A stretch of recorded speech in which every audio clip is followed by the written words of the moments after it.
네, 반갑습니다. 메가스터디 대입전략연구소 이도경 컨설턴트입니다. 네, 오늘 여러분들과 좀 알아볼 내용은 이제 기말고사가 끝이 났고요. 6월 모의평가에 이제 성적이 나오면서 올해 수시 모집 이제 지원을 슬슬 고민을 하실 시기가 되었어요. 그래서 오늘은 2024학년도 수시 지원 전략 그리고 학생부 종합 편에 대해서 살펴보도록 하겠습니다. 제가 첫 페이지에 이제 좀 평소와 다른 설명의 구성을 좀 가져와 봤는데, 일반적으로는 뭐 인원의 변화 이런 것들이 이제 첫 페이지에 나오게 될 텐데, 저는 먼저 그 학생부 종합전형의 서울 주요 대학들의 입시 결과를 먼저 가져와 봤어요. 우리가 학생부 종합전형을 지원을 할 때 대다수의 학생들이 이렇게 많이 생각을 합니다. 내가 붙은 친구들도 왜 붙었는지 잘 모르겠고, 그리고 떨어진 친구들도 내가 왜 떨어졌는지 정확한 이유를 모르겠다라고 얘기를 많이 하죠.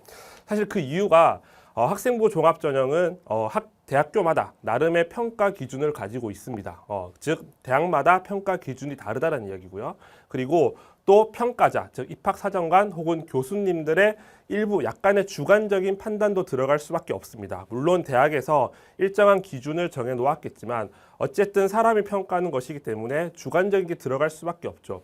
그렇다 보니까 사실 학생들은 정성평가이라서 오히려 기대감을 좀 가지기도 하고요. 또 그에 반해서 기대를 하고 지원을 했지만 떨어졌을 경우에는 그만큼 실망감이 큰 전형이기도 합니다. 그래서 이 정성평가인 학생부 종합전형에서 학생들이 지원할 때 가장 많이 참고하는 것이 사실 대학에서 발표하는 입시 결과가 되는 거죠. 그런데 제가 인문계열을 가져왔는데, 사실 고려대학교 학업부 수형도 보시게 되면 가장 높은 학과의 입결이 1.99 등급, 한 2.0 등급 되겠죠. 그리고 가장 낮은 학과의 그 입결이 3.63 등급 정도 되고요. 연대도 1.81 등급, 3.38 등급, 그리고 서강대도 1.84, 3.68. 쭉 보시게 되면 대부분 2등급 2.0에서 2점 중반 정도에 다 분포를 하고 있습니다. 그러면 학생들 입장에서는 내가 2.2등급인데 혹은 2.0등급인데 혹은 1.8등급인데라고 하면 충분히 경쟁력이 있다고 판단할 수밖에 없죠. 근데 그럴 수밖에 없는 게 정성평가인 학생부 종합전형에서 뭔가 정량적으로 내가 판단할 수 있는 지표가 사실 얘밖에 없어서 그렇긴 합니다. 근데 사실 학생부 종합전형을 좀 더 세부적으로 따져보면 입시 결과 이외에도 뭔가 정량적으로 본인의 경쟁력을 판단해 볼 수 있는 그런 지표들이 있어요. 그래서 오늘 저와 함께 학생부 종합전형의 경쟁력을 판단해 볼 수 있는 여러 가지 지표들 그리고 전략들을 한번 세워보도록 하겠습니다. 그래서 2024학년도 학생부 종합전형 합격률을 높이는 전략, 그리고 포인트는 총 3가지입니다. 그래서 정성평가 경쟁력의 객관적인 평가 지표를 확인할 수 있는 학생부, 그리고 서류형과 면접형, 일부 대학교에서는 서류형 그리고 면접이 있는 면접형을 동시에 선발을 하고 있죠. 그래서 그 서류형과 면접형 중에서 어떤 전형을 좀 유리하게 선택을 해야 하는지 살펴볼 거고요. 그리고 마지막은 올해 학종의 가장 큰 이슈는 자기소개서가 폐지된 이야기예요. 자기소개서가 없기 때문에 작년의 경우에는 분명 자기소개서가 부담이 되어서 학과를 함부로 바꾸거나 우회하는 것이 굉장히 힘들었었는데, 올해는 그런 부담이 좀 줄기는 했어요. 그래서 분명 본인의 아마 경쟁률에 따라서, 학과의 경쟁률에 따라서 좀 지원 전략을 달리 할 수도 분명히 있을 것 같습니다. 그래서 총 3가지 포인트에 대해서 살펴보도록 하겠습니다. 먼저 학생부 정성평가도 객관적인 지표를 확인하셔야 된다라는 거 먼저 알아볼 텐데, 모든 대학에서 이러한 기준으로 평가는 하는 건 아닙니다. 요거는 경희대나 뭐 시립대 그리고 연대 일부 대학들에서 이제 이러한 역량을 중점적으로 판단을 한다, 이러한 기준으로 학생부 종합전형을 평가한다라고 발표를 한 거고요. 먼저 학업 역량부터 보시면 학업 역량은 성취도 그리고 태도, 탐구력으로 나눠지고요. 진로 역량은 전공 관련된 교과목을 이수를 했는지, 그리고 관련 교과목의 성취도, 뭐 등급이나 원점수가 어떠한지, 그리고 진로 탐색 활동과 경험, 그리고 공동체 역량은 뭐 협업과 소통, 나눔 배려, 뭐 성실성, 리더십 이런 등등이 있는데, 공동체 역량을 좀 제외를 하고 학업과 진로만 보시게 된다면, 제가 지금 동그라미로 표시해 놓은 이 학업 성취도 그리고 진로 역량의 관련 이수 교과 노력과 그리고 성취도, 이 부분은 정량적으로 판단이 가능합니다. 나머지 학업 태도와 탐구력 그리고 진로 탐색 활동과 경험은 여러분들이 생각하는 어떤 비교과 활동으로 보시면 되는 거고 나머지 세 개는 정량적으로 판단이 가능하다는 거죠. 네, 그래서 먼저 학생부 정성평가도 객관적인 지표 경쟁력을 확인해야 된다. 먼저 학업 성취도부터 살펴보도록 하겠습니다. 학업 성취도는 고교 교육 과정에서 이수한 교과의 성취 수준이나 학업 발전의 정도라고 정의를 내리고 있고요. 그리고 교과에 대한 종합평가, 그리고 전 과목에 대한 평가, 성적 추이 반영 정도로 나눠볼 수가 있어요. 위에 보이는 제가 음영으로 표시한 내용들은 아마 여러분도 충분히 인지를 하고 있을 것 같은데 사실 좀 더 디테일하게 세부적으로 살펴보게 된다면 단순 석차 등급과 성취도만 보지는 않습니다. 그래서 교과 성적을 평가할 때는 원점수, 평균, 그리고 편차, 그리고 그 해당 과목을 몇 명이 이수를 했는지 그리고 진로 선택 과목의 경우에는 성취도별, ABC별로 분포도가 어떠한지 그리고 교과별 세트까지 종합적으로 고려를 한다라고 보시면 되고요. 그리고 일반적으로 학생들이 이제 그 커뮤니티에 올라가 보면 들어가시다 보면 뭐 고려대식으로 저는 1.8이에요. 뭐 연세대식으로 1.7이에요라고 막 커뮤니티에 올려놓으신 분들이 있는데 학생부 종합전형은 엄밀히 말하면 그러한 기준은 없습니다. 학생부 종합전형은 기본적으로 전 교과목을 다 골고루 평가한다라고 먼저 인지를 하셔야 되고요. 그 중에서 이제 국영수사과 그리고 혹은 내가 자연계열 학생이라면 사회교과보다는 과학교과 그리고 인문계열 학생이라면 사회교과에 좀 더 중점을 두고 평가를 하신다라고 보시면 되고요. 그리고 성적 추이 반영은 일반적으로 학년별 성적 추이만 보시게 생각을 많이 하시는데 사실 과목별 그리고 학년별 그리고 최고 학기 성적과 최저 학기 성적까지 종합적으로 고려를 하게 됩니다. 특히나 자연계열 학생들의 경우에는 물리 과목을 많이 이수를 하지 않아요. 그래서 등급이 잘 안 나옵니다. 그것 때문에 전체 등급이 하락할 수가 있는데 대학교에서는 그것도 충분히 고려를 한다라는 이야기죠. 그래서 학년별뿐만 아니라 과목별 그리고 최고 성적, 최고 성적 학기와 최저 성적 학기 등을 종합적으로 평가한다라고 보시면 돼요. 그래서 실제 이제 대학교에서 어떻게 평가를 하는지를 보시게 되면 제가 그 학교 생활 기록부에 보면 그 성적란인 거죠. 사실은 보게 되면 국어, 수학 그리고 영어, 과학 교과 그리고 일반 기타 제2외국어 교과가 들어와 있고요. 사정관 입장 그리고 대학교 평가자 입장에서는 가장 먼저 보시는 거는 평가하게 되는 거는 수강자 수입니다. 과연 이 과목을 몇 명이 수강을 했는지 지금 보시게 되면 1학기 때 118명 정도 주요 교과 그리고 2학기 때는 한 107에서 108명 정도 그리고 과학교과는 65명에서 70명 정도, 65명 정도 생각보다 수강자 수가 많지가 않죠. 그렇다면 대학교에서 판단할 때는 이 학교에서는 등급을 잘 받기는 쉽지는 않겠구나 라고 먼저 판단을 할 수가 있고요. 그리고 두 번째로는 지금 보시면 99점을 지구과학은 99점을 받았어요. 2학기 때. 그런데도 불구하고 원점 등급이 4등급이죠. 충분히 대학교에서는 고려를 한다라는 이야기입니다. 그리고 또 하나는 지금 노란색으로 표시되어 있는 부분을 보면 편차를 보시게 되면 15 내외로 편차가 높지가 않습니다. 그렇다라고 하면 이 학교는 내신 경쟁이 좀 치열하겠구나. 그래서 등급 받는 것이 쉽지 않겠다라고 판단을 할 수 있는 거죠. 그리고 원점수도 굉장히 중요하게 평가를 합니다. 보시면 등급과 상관없이 전 과목에서 원점수가 95점 내외로 굉장히 높죠. 그렇다면 대학에서는 더더욱이나 수강자 수도 적고 그렇기 때문에 등급 받기 어렵고 이 학교는 내신의 경쟁력이 치열한 학교다. 그래서 등급 받는 것이 너무나 어려우니 원점수를 좀 더 비중 있게 평가를 할 수 있다는 거죠. 그래서 내가 등급이 낮더라도 원점수가 95점 내외라고 한다면 충분히 서울 중상위권 대학 이상 경쟁력을 가질 수가 있다라고 생각을 하시면 됩니다. 두 번째로는 이제 전공 관련 교과 이수 노력인데 이거는 고교 교육 과정에서 대학 전공 혹은 계열에서 필요한 과목을 선택해서 이수를 했는지 여부 그리고 그런 과목들을 이수하려고 노력했는지를 보신다고 생각하시면 돼요. 그래서 필수 또는 권장 과목을 적절하게 이수하고 있는지 그리고 이수 과목 수와 이수 단위는 적당한지 사실 첫 번째 이 영역은 사실 대부분의 학생들이 다 충족을 하고 있습니다. 이미 고등학교에서 교육과정을 설계해서 이미 만들어 두었기 때문에 큰 무리는 없을 것이고요. 두 번째가 이제 좀 학교마다 좀 나뉠 수가 있죠. 전공 관련 교과목을 이수하려고 노력을 했는지, 사실 이것도 마찬가지예요. 일반고의 경우에는 사실 다양한 과목들이 특목고나 자사고에 비해서 열려 있지는 않습니다. 그럼에도 불구하고 본인이 최대한 노력을 하려고 했는지는 중요해요. 예를 들어서 내가 기계공학과나 가고 싶은데 혹은 물리학과를 가고 싶은데 내가 물투를 이수를 하지 않았어. 심지어 그가 우리 학교에서 개설을 했는데도 불구하고 그렇다면 당연히 좋은 평가를 받을 수가 없겠죠. 혹은 나는 일반고 학생이라서 물투를 이수를 하고 싶은데 우리 학교는 개설이 되어 있지 않아 라고 한다면 그 친구는 동아리나 독서, 어떤 개인적인 노력을 통해서 물투에 있는 내용들 혹은 물리와 관련된 심화적인 내용들을 좀 보완을 하셔야 된다는 거죠. 그러한 노력들을 본다라고 보시면 되고, 마지막으로는 학습 단계에 따른 이수 정도. 간혹 가다가 그런 친구들이 있어요. 고등학교 2학년 때 선택은 보통 1학년 때 선택을 하죠. 2학년 선택 과목들은. 그래서 우리 학교는 화학원을 선택을 하면 화학원을 너무 잘하는 친구들이 많아서 혹은 몇 명 이수하지 않아서 내가 일부러 듣지를 않았어요. 근데 컨설팅이나 혹은 상담을 받았더니 내가 화공을 가려면 무조건 화학을 이수를 해야 된대.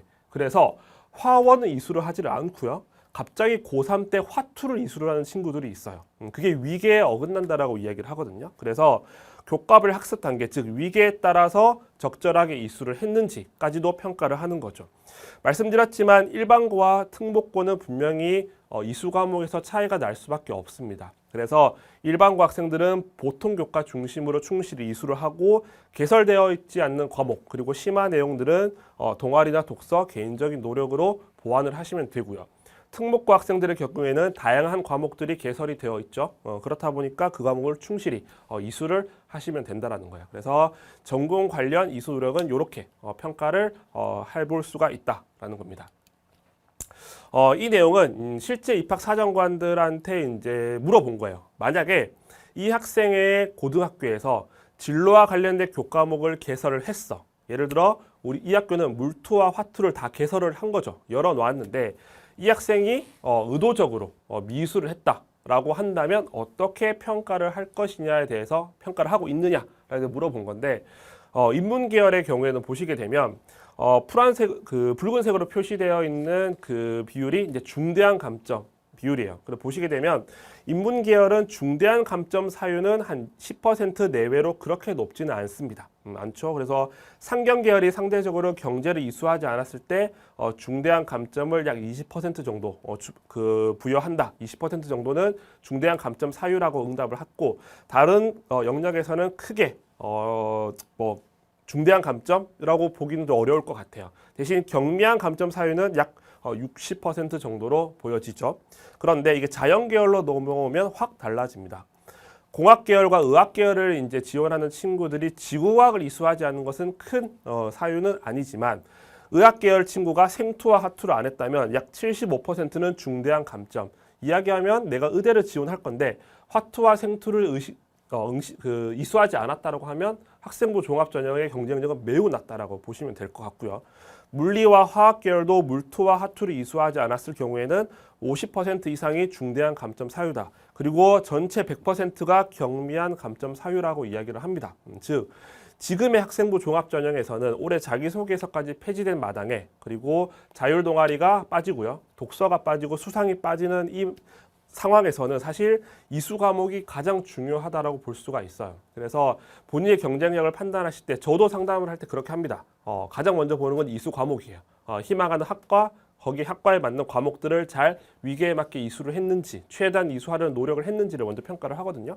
그래서 이거는 굉장히 중요한 포인트다라고 좀 기억을 해 두셨으면 좋겠습니다. 그리고 두 번째 이슈는 이제 면접 유무, 서류형과 면접형 상황에 맞게 이제 검토를 해볼 텐데, 지금 제가 연세대부터 이제 경기대까지 서울의 이제 주요 대학들을 좀 비교를 했어요. 그래서 연세대의 경우에는 지금 서류형은 없습니다. 모든 학생부 종합전형에서는 면접형으로만 선발을 하고 있고요. 고려대학교도 학업우수와 계열적합은 다 면접이 있습니다. 서강대는 면접이 없는 100% 서류형으로 분류가 되어 있고요. 성균관대는 기본적으로는 서류형이에요. 면접이 없습니다. 계열형, 학과형 모두 서류형인데, 이제 일부 학과, 의대나 사범 계열은 이제 면접을 보게 됩니다. 그 일부 학과인 거고요. 한양대는 서류형, 중대는 면접과 서류형을 모두 선발하고 있습니다. 그리고 경희대는 면접이 있고요.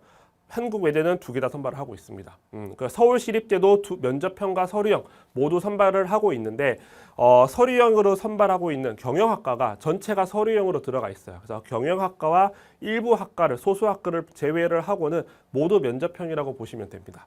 그리고 건대와 동국대는 면접형, 홍대는 서류형으로 선발을 하고 있고요. 이제 국민대 밑으로 좀 보시게 되면 여기서부터는 면접형과 서류형을 모두 선발하는 대학들이 좀 많이 보여져요. 그래서 국민대, 세종대, 단국대, 광우대, 명지대, 카톨릭대가 모두 면접형과 서류형으로 선발을 하고 있고요. 그리고 단국대는 면접형을 올해 신설을 했고 광운대는 서류형을 올해 신설을 했고요. 카톨릭대도 서류형을 올해 신설을 했습니다. 굳이 대학교를 이제 좀 나눠 본다라고 하면 서울 주요 15개 대학은 분명히 그 학교에 어떤 기조가 있는 것 같아요.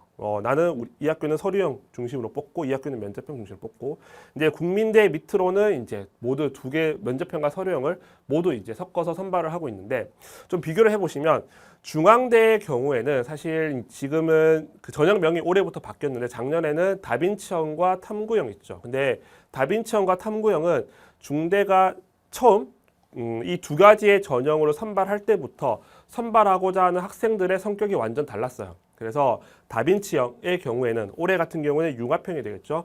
융합형은 일반고 학생들 그리고 좀 내신에 학교 생활에 충실한 학생들을 선발하고 싶어 했었고요.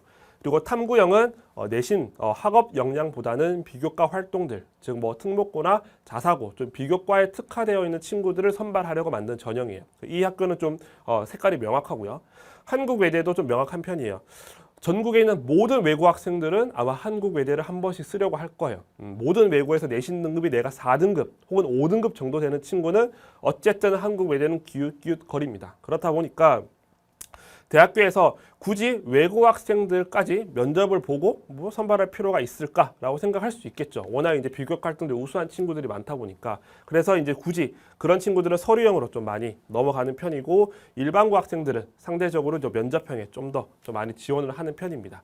어쨌든 중대와 외대를 제외를 하고 나면 연대부터 홍대까지는 분명히 색깔이 있고요. 국민대부터 경기대까지도 좀 색깔이 분명한 것 같습니다.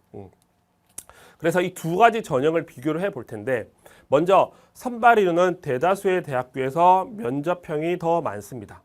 기본적으로 학생부 종합전형은 정성평가라고 제가 말씀을 드렸죠. 그렇다 보니까 서류상으로 분명히 확인할 수 없는 부분들이 있어요. 그리고 서류상에 분명히 허수, 약간의 진실성들을 확인해야 되는 부분들이 있기 때문에 기본적으로 면접을 보려고 합니다. 그래서 선발인원 전체적으로 면접형이 좀 많다라고 생각을 하시면 되고요. 경쟁률은 그렇다 보니까 면접형이 높습니다. 일단 서류형은 내가 지원을 하고 나면 면접을 볼 수 있는 기회가 없어요. 붙으면 가야 되는 거죠. 근데 면접형은 일단은 3배수 혹은 많게는 5배수까지 1단계에서 선발을 하고 있기 때문에 내가 일단 면접만 본다라면 좀 부족한 내신이나 어떤 비교과 활동들을 면접에서 보완을 할 수도 있고요. 그리고 모의고사 성적이 좀 안정적으로 나오는 친구들은 보험으로 면접형을 쓰죠. 왜냐하면 내가 학생부 종합전형으로 지원했던 대학보다 수능을 더 잘 봐버리면 납치가 되는 거니까 일단 면접이 수능 이후에 있는 대학들 위주로 이제 면접형으로 지원을 많이 하다 보니 경쟁률은 좀 더 면접형이 높다. 세종대는 좀 특이한 케이스입니다. 작년에 이제 면접형과 서류형으로 선발을 했는데 이거 작년에 좀 특이하게 이제 세종대가 좀 다르게 나타난 것으로 보여지고요. 아마 올해는 다른 학교와 비슷하게 면접형이 좀 더 높지 않을까 예상을 해봅니다. 상위권 대학은 지원자의 성격 차이가 분명히 존재한다라고 제가 말씀을 드렸죠. 그래서 중대와 외대 분명히 색깔이 있고요. 나머지 대학들은 큰 차이는 사실 없습니다. 그래서 이 부분은 제가 뒤에서 다시 한번 설명을 드리도록 하겠습니다. 네, 그리고 마지막으로 이제 경쟁률에 대해서 살펴볼 텐데 사실 학생부 종합전형은 경쟁률에 따라서 눈치 작전을 그렇게 하는 전형은 아니에요. 일반적으로 교과 전형은 눈치 작전을 많이 하죠. 그런데 학생부 종합전형은 비교과 활동들도 평가가 들어가기 때문에 내가 학과를 함부로 바꿀 수가 없어요. 그렇죠? 내가 예를 들어서 기계공을 준비를 했는데 갑자기 컴공이나 생명을 쓰기는 힘들어요. 그렇다 보니까 사실 눈치 작전이 그렇게 있는 전형은 아니었는데 올해 자기소개서가 폐지가 되면서 눈치 작전이 생길 여지가 좀 생겼어요. 왜냐하면 내가 6개의 대학을 쓰는데 작년의 경우에 6개의 대학이 모두 자기소개서가 있어. 근데 그 대학들의 학과를 다르게 써 라고 한다면 자소서를 6장을 써야 되는 거죠. 물론 1, 2번은 동일하게 가져가고 3번만 수정을 하긴 하겠지만 그래도 분명 그 부담이 되었어요. 그런데 자기소개서가 폐지가 되어버리면 일단 그 부담은 확 줄어요. 그러면 학생들 입장에서는 일단 우회할 수 있는 학과, 지원할 수 있는 학과의 풀을 좀 더 넓혀 놓을 수 있는 여지가 있어요. 그리고 두 번째로는 서류 100% 전형은 교과 전형과 성격이 비슷해질 수밖에 없습니다. 아까 말씀드렸듯이 서류형은 면접이 없죠. 그럼 붙으면 납치해요. 그렇죠? 그렇다 보니까 학생들이 주저해요. 내가 모의고사가 잘 나오는 친구들은 서류형으로 거의 지원하지 않습니다. 그렇죠? 그렇다 보니까 교과 전형과 비슷하게 서류 전형, 서류 100% 전형은 약간 눈치를 좀 볼 수가 있다. 그러다 보니 당일 마지막 경쟁률을 살펴보고 좀 지원을 하는 것도 올해는 좀 전략이 될 수 있다라는 말씀을 좀 드리고요. 그래서 예를 들어 이렇습니다.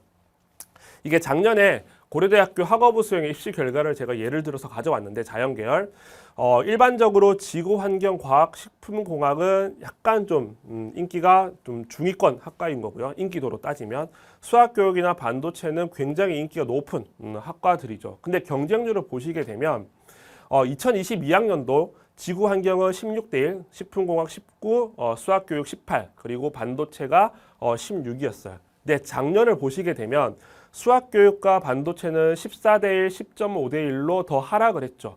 근데 지구환경과 식품공학은 갑자기 폭발을 합니다. 특히 식품공학은 19.4에서 32.9대 1로 폭발을 해요. 자, 이거를 보시고 나서 학생들이 인기 학과를 지원을 하는 것이 굉장히 좀 두렵긴 합니다. 실제로 보시면 입시 결과는 확실히 인기 학과가 좀 더 높기는 하죠. 지금 지구환경식품은 2점 초반인데 수학교육과 반도체는 1점 중후반 정도니까 높기는 합니다. 그런데 내가 이미 내신도 어느 정도 합격 가능권에 포함이 되어 있고 비교과 활동도 경쟁력이 좀 괜찮다라고 한다면 인기 학과라고 해서 좀 우회할 필요는 없다라는 거예요.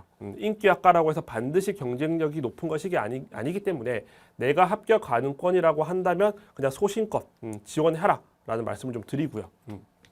피한다고 해서 경쟁률이 낮은 것은 절대로 아니다라는 말씀을 드리고요. 그리고 두 번째로 정말 학과를 우회를 해야 된다고 한다면 지금 제가 화공생명공학을 예를 들려고 지금 가져왔는데 고려대의 경우에는 지금 화공생명, 그 화학과 생명 베이스화라는 학과들이 굉장히 많이 있습니다. 실제로 화공생명이 가장 좀 인기가 높은 학과죠. 입결도 1.97로 가장 높기도 하고요. 근데 내가 내신이 한 2.2 혹은 2.1 정도야. 그래서 화공을 지원하는 것이 좀 겁이 나. 그렇다고 한다면 다른 학과로 우회를 해볼 수가 있겠죠. 그런 리스트를 쭉 나열할 수가 있습니다.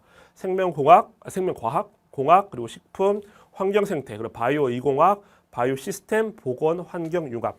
물론 바이오 이공학은 약간 물리 베이스가 있어서 물리를 이수로 하는 친구들이 좀 더 유리하긴 하지만 어쨌든 이런 대체할 수 있는 학과들이 제법 많이 있죠. 그렇다면 어차피 상향으로 지원하는 거기 때문에 내가 고대를 상향으로 지원을 할 건데 그러면 화공생명을 제외를 하고 나면 나머지 학과들은 경쟁률을 좀 끝까지 지켜봐야 되겠죠. 일반적으로 대학교에서 마감날 마지막 12시 혹은 2시에 최종 경쟁률을 발표를 합니다.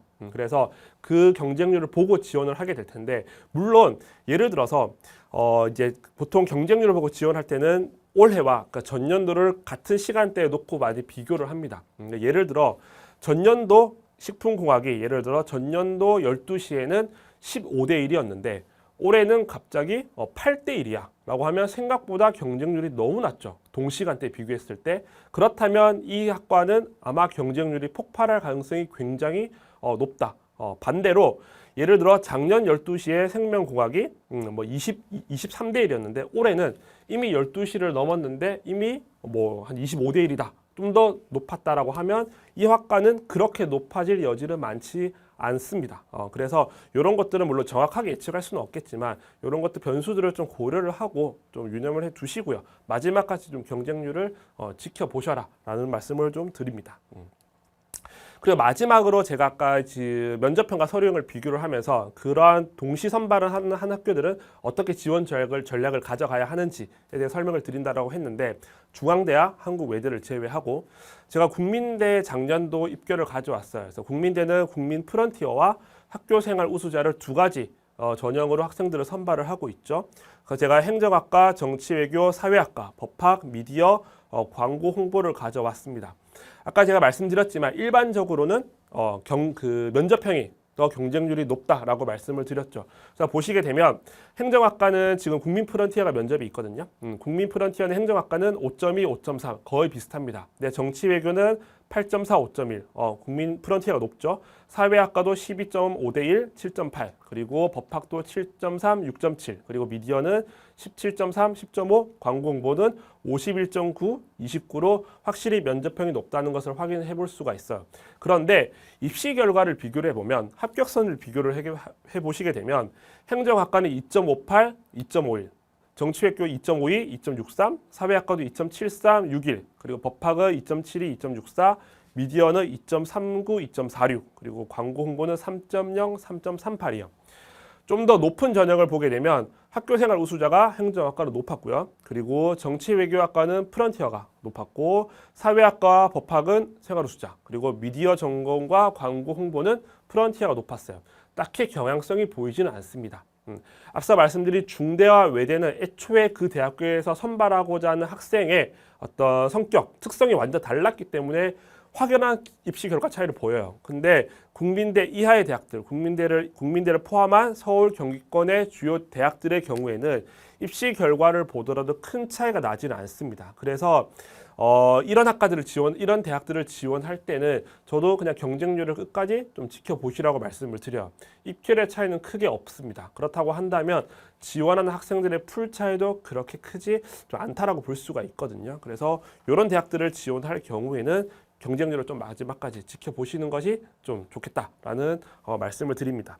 그리고 제가 어문 계열을 가져오지 않았던 이유는 이제 외고 학생들의 경우에 이제 외대를 굉장히 많이 선호를 하고 지원을 하려고 하고, 그리고 국민대, 숭실대, 그리고 뭐 한양대, 에리카를 포함해서 아까 제가 보여드렸던 서울, 경기 주요 대학을 많이 지원을 합니다. 그렇다 보니까 대학에서 발표하는 입결 자체가 좀 많이 낮아요. 뭐 4등급도 붙고 5등급도 붙고 하거든요. 그래서 제가 어문 계열은 제외했고 일반 인문 계열의 사회과학 계열에서는 이런 경향성을 보인다라고 이해를 해주시면 될 것 같습니다. 네, 그래서 마지막으로 좀 정리를 해볼게요. 그래서 학생부 종합전형을 올해 예측을 좀 해본다라고 하면 이 부분은 학생들을 좀 기억을 잘 해두시고 전년도와 올해 내가 지원하고자 하는 대학의 입시의 전형 방법이 어떻게 바뀌었는지를 보시면 될 텐데, 먼저 상승의 요인을 이렇게 보시면 돼요. 수능 체제가 변화할 때 지금 고려대 학업부 수형과 홍익대 학교생활 우수자는 올해 수능 체제를 완화를 시켰어요. 그렇다면 수능 체제를 충족할 수 있는 친구들이 더 많아진다는 이야기겠죠. 그렇다면 입시 결과가 단순 등급, 학교 내신 등급에서는 상승할 여지가 있다라고 보시면 되고요. 그리고 선발 인원이 어떻게 변화했는지, 선발 인원이 감소하면 당연히 지원자가 좀 더 많이 높고 경쟁률이 높아질 수가 있기 때문에 입결이 상승을 할 수가 있을 것이고요. 그리고 올해 이제 자소서를 모두 폐지를 하게 되는데, 모든 대학들이 자소서를 폐지를 하게 되면 대학교 입장에서는 물론 비교과 활동도 중점적으로 보겠지만 동시에 내신 등급, 학업 성취도에 대한 평가 비중도 높아질 수밖에 없어요. 그렇다 보니까 자소서 폐지로 인해서 올해 전체적으로 입결이 조금 더 높아지는 그런 경향성을 보이지 않을까 예상을 해볼 수가 있습니다. 하락할 수 있는 여지도 분명히 있겠죠. 예를 들어 고려대 학업부 수형과 계열 적합형에서는 올해 선발 인원을 많이 늘렸어요. 그렇다 보니까 선발 인원이 늘어나게 되면 입결이 좀 하락할 가능성이 있고요. 그리고 고려대 같은 경우에는 올해 학교 추천과 학업부 수형, 그러니까 교과 전형과 종합 전형 중복 지원이 되지 않습니다. 작년에는 고교 추천, 교과 전형과 학업부 수형, 학생부 종합 전형을 중복 지원이 가능했었어요. 그러다 보니까 학생의 경우에 따라서는 교과도 붙고 종합도 합격한 친구들이 발생을 하겠죠. 그러다 보니까 전체적으로 입결이 좀 올라갔을 수 있는데 올해는 중복 지원이 안 되다 보니까 내신 성적이 좋은 친구들은 모두 교과 전형을 빠질 거예요. 내 내신이 1.5를 넘어간다라고 하면 사실 대부분 종합 전형으로 1.5보다 높다라고 하면 교과 전형으로 갈 거고요. 1.5보다 좀 떨어진다라고 하면 학생부 종합 전형 쪽으로 좀 더 눈을 돌릴 거거든요. 그렇다 보니까 고대는 학업부 수형이 전반적으로 하락할 수가 있다. 중복 지원 불가 때문에 이런 요인들이 있다라고 보시면 돼요. 그래서 제가 예시로 몇 가지의 대학을 가져온 것이고 여러분들이 지원하고자 하는 대학의 작년과 올해 입시 결과를 비교를 해보시면서 입결을 좀 예측을 해보시면 좀 더 지원 전략을 좀 더 선명하게 학교 학력을 높일 수 있는 지원 전략을 세울 수 있을 것 같습니다. 네, 오늘 학생부 종합전형 내용은 여기까지고요. 좀 많은 내용들을 짧은 시간 동안 제가 설명을 했는데 이 영상을 다시 한번 더 돌려보시고 올해 학생부 종합전형으로 합격하기 위해서 어떤 전략을 세워야 하는지 그리고 어떤 걸 꼭 챙겨야 하는지 여러분들 확인하고 기억을 하시길 바라겠습니다. 올해 여러분들의 수시에 모두 합격을 응원하도록 하겠습니다. 감사합니다.